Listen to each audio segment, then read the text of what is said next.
আসসালামু আলাইকুম ওয়া রাহমাতুল্লাহি ওয়া বারাকাতুহু। আলহামদুলিল্লাহি রাব্বিল আলামিন ওয়াসসালাতু ওয়াসসালামু আলা রাসূলিহিল কারীম। আম্মা বা'দ। সম্মানিত সুধী, দূরে কাছে দেশে বিদেশে যে যেখান থেকে দেখছেন আজকের অনুষ্ঠান, সবাইকে মাহে রমাজানের শুভেচ্ছা। আজকের আলোচনা সভায় আপনাদের সবাইকে স্বাগত জানিয়ে শুরু করছি আজকের মূল অনুষ্ঠান। ইমাম মুয়াজ্জিন ঐক্য পরিষদ মুক্তাগাছা উপজেলা কর্তৃক আয়োজিত সত্যের সন্ধানে মাহে রমাজান। সম্মানিত উপস্থিতি, এ পর্যায়ে আজকের অনুষ্ঠানের কোরআন ও হাদিস থেকে অত্যন্ত তথ্যবহুল জ্ঞানগর্ভ আলোচনা পেশ করবেন আজকের অনুষ্ঠানের সম্মানিত অতিথি মুফতি আকরাম হুসাইন সাহেব দামাত বারাকাতুহুম। হজরতের আলোচ্য বিষয় জুমাআতুল বিদা। হজরতকে হজরতের মূল্যবান বয়ান পেশ করার জন্য বিশেষভাবে অনুরোধ করছি। আসসালামু আলাইকুম ওয়া রাহমাতুল্লাহি ওয়া বারাকাতুহু। নাহমাদুহু ওয়া তাবারাকা ওয়া তাআলা ওয়া নুসাল্লি ওয়া নুসাল্লিমু আলা রাসূলিহিল কারীম ওয়া আলা আলিহি ওয়া আসহাবিহি আজমাইন। আম্মা বা'দ। فقال الله سبحانه وتعالى في كلامه المجيد والفرقان الحميد. أعوذ بالله من الشيطان الرجيم. بسم الله الرحمن الرحيم. يا أيها الذين آمنوا إذا نودي للصلاة من يوم الجمعة فاسعوا إلى ذكر الله وذروا البيع ذلكم خير لكم إن كنتم تعلمون. وعن كعب بن عجرة رضي الله تعالى عنه قال قال رسول الله صلى الله عليه وسلم. عن كعب بن عجرة رضي الله تعالى عنه قال قال رسول الله صلى الله عليه وسلم احضر المنبر فحضرنا فلما ارتقى درجة واحدة قال آمين فلما ارتقى الدرجة الثانية قال آمين فلما ارتقى الدرجة الثالثة قال آمين إلى آخر الحديث. أو كما قال النبي صلى الله عليه وسلم اللهم صل على محمد وعلى آل محمد كما صليت على إبراهيم وعلى آل إبراهيم إنك حميد مجيد. আজকের মুক্তাগাছা উপজেলার ইমাম মুয়াজ্জিন ঐক্য পরিষদ কর্তৃক আয়োজিত সত্যের সন্ধানে মাহে রমজান উপলক্ষে আজ এই অনুষ্ঠানে উপস্থিত আছেন হযরত উলামায়ে কেরাম, প্রধান অতিথি, বিশেষ অতিথি এবং মুহিব্বিন ইসলাম, বেরাদরানে মিল্লাত। সমস্ত প্রশংসা সেই মহান সত্তার দরবারে যে মহান রব্বে করিম আমাদেরকে আজ অত্যন্ত গুরুত্বপূর্ণ একটা দিনে, গুরুত্বপূর্ণ একটা সময়ে ইসলাম এবং মুসলমানের ভবিষ্যৎকে উজ্জ্বল করার নিরিখে কোরআন ও সুন্নাহর কিছু আলোচনা করার জন্যে যে মহান আল্লাহ রাব্বুল আলামিন এখানে আসার বসার তৌফিক দান করেছেন, সে রব্বে করিমের দরবারে শুকরিয়া, আলহামদুলিল্লাহ। আজ 17ই রমজান, ঐতিহাসিক বদর দিবস। যেই দিনের কোনো আলোচনা সামনে প্রকাশ করা ছাড়া অন্য কোনো আলোচনা আজকের দিন করাটা কেমন জানি একটা অসম্ভব বিষয়। সুতরাং 1 মিনিটের ভিতরে সে ঐতিহাসিক বদর দিবস ইসলাম এবং মুসলমানের চেতনা বৃদ্ধির জন্য এই দিবসটাকে সামনে রেখে ভবিষ্যৎ কর্মকে ভুলণ্ঠিত করার জন্য একজন মুসলমানের অতীব জরুরি। আজকের থেকে প্রায় 1400 বৎসর পূর্বে মদিনা থেকে দক্ষিণ পূর্ব কর্নারে 80 মাইল দূরে যে বদর নামক এলাকায় মুসলমান এবং কাফেরের মধ্যে ব্যবধান সৃষ্টি করার জন্য, কুফর এবং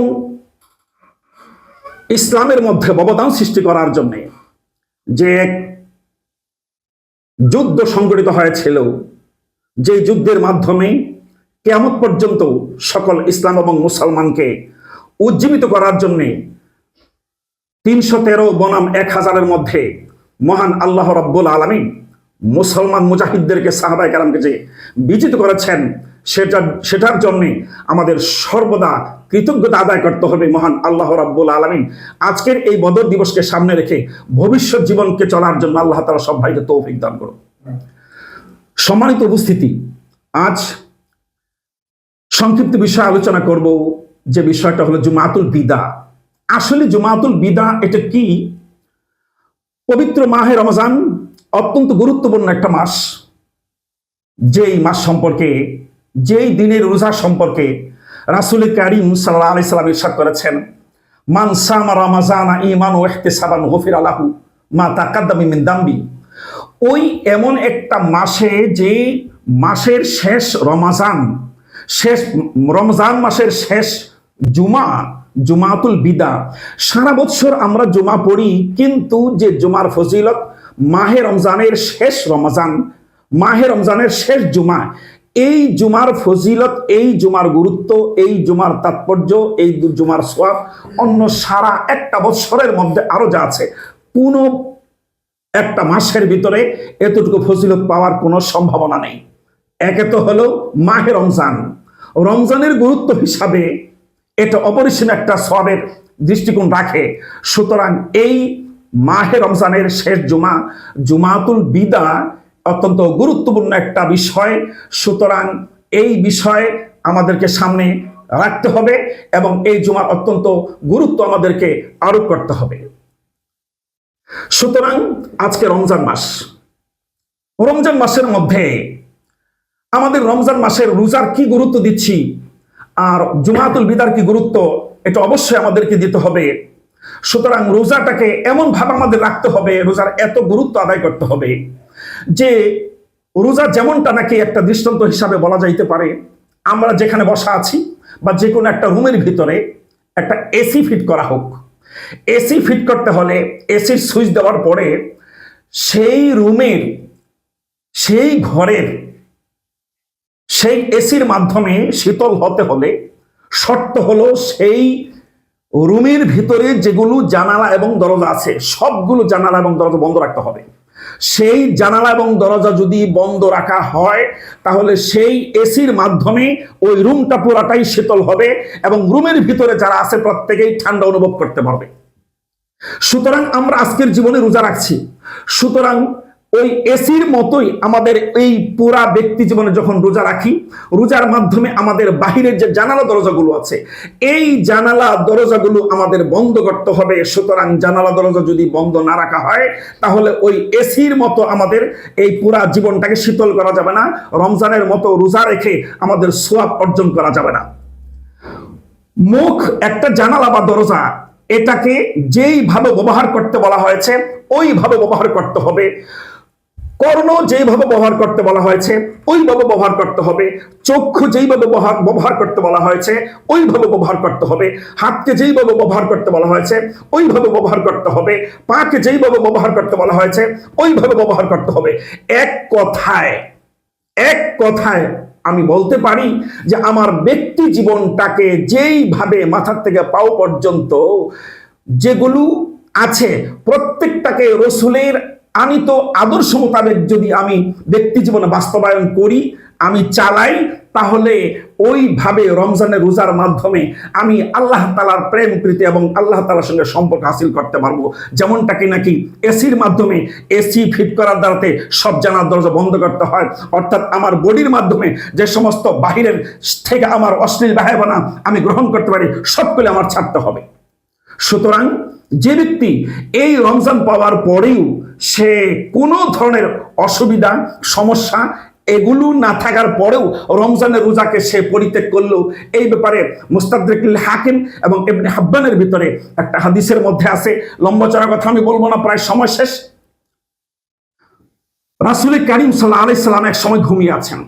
বাইনামা আনা নাইমুন আতানি রাজুলান। রাসূল কারীম সাল্লাল্লাহু আলাইহি সাল্লাম বলেন, আমি এক সময় শুয়ে আছি, ঘুমিয়ে আছি, এমন এক সময় দুইজন ব্যক্তি আসলো। আসার পরে বলতেছে, ইয়া রাসূলুল্লাহ ওঠেন। আমি উঠলাম, আমার দুই বাহুতে দৌড়ে উঁচু করে আমাকে এক দুর্গম পাহাড়ের ভিতরে, পাহাড়ের শৃঙ্গে নিয়ে যাওয়া হলো। এখানে নিয়ে যাওয়ার পরে বলতেছে, রসুল আপনি উপরের দিকে উঠেন। রাসূল কারীম সাল্লাল্লাহু আলাইহি ওয়াসাল্লাম বলেন যে আমি উঠতে পারবো না। তখন ওই আগন্তুক দুইজন বলতেছেন যে আপনি ওঠেন, আপনাকে ওঠানোর জন্য আমরা সহজ করে দিব, আপনাকে সাপোর্টিং দিব, আপনাকে সহযোগিতা করব। এরপরে ওই দুইজন আমাকে নিয়ে আরো অনেক উপরে উঠলেন। উঠার পরে পাহাড়ের পাদদেশ থেকে আমি শুনতেছি বিকট কান্নার আওয়াজ আসতেছে, চিৎকার আসতেছে। তখন আমি জিজ্ঞেস করলাম, এই চিৎকার আওয়াজ কিসের, এই কান্নার আওয়াজ কিসের? তখন ওই আগন্তুক দুইজন বললেন, একটু সামনে গিয়ে দেখতে পারবেন? তখন আমাকে একটু সামনে গিয়ে দেখানো হলো।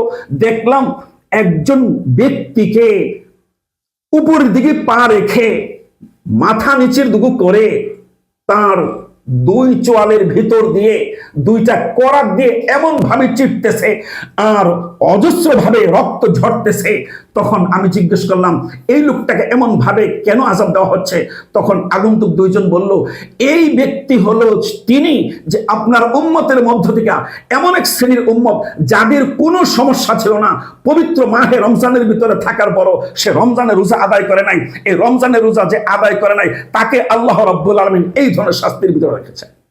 সুতরাং এই মাহে রমজানের ভিতরে রোজা রেখে জুমাতুল বেদাকে আমাদের সামনে এমন ভাবে আদায় করতে হবে যেন আমাদের ভবিষ্যৎ জীবনটা উজ্জ্বল হয়ে যায় এবং সমুজ্জ্বল হয়, এবং ভবিষ্যৎ প্রজন্ম যারা আসতেছে তাদের জন্য যেন এই ভবিষ্যৎ জীবন দিনের উপর চলা যেন সহজ হয়ে যায়। মহান আল্লাহ রাব্বুল আলামিন আমাদের সবাইকে দিনের উপর সহিভাবে হযরত সাহাবায়ে কেরাম রিদওয়ানুল্লাহি তাআলা আলাইহিম আজমাইন যেইভাবে রাসূলের আদর্শকে ব্যক্তি আদর্শ বানিয়েছেন ওইভাবে যেন আমরা ব্যক্তি আদর্শ বানাইতে পারি। মহান আল্লাহ রাব্বুল আলামিন আমাদের সব ভাইকে তৌফিক দান করুক। ওয়া আখিরু দাওয়ানা আনিল হামদুলিল্লাহি রাব্বিল আলামিন। আসসালামু আলাইকুম ওয়া রাহমাতুল্লাহি ওয়া বারাকাতুহু। ধন্যবাদ শ্রদ্ধেয় আলোচককে বিষয়ভিত্তিক আলোচনা করার জন্য। সম্মানিত সুধী, এখন ছোট্ট একটি বিরতির পর আবারও ইসলামের আদর্শ ও চেতনা ভিত্তিক আলোচনা নিয়ে আসব ইনশাআল্লাহ।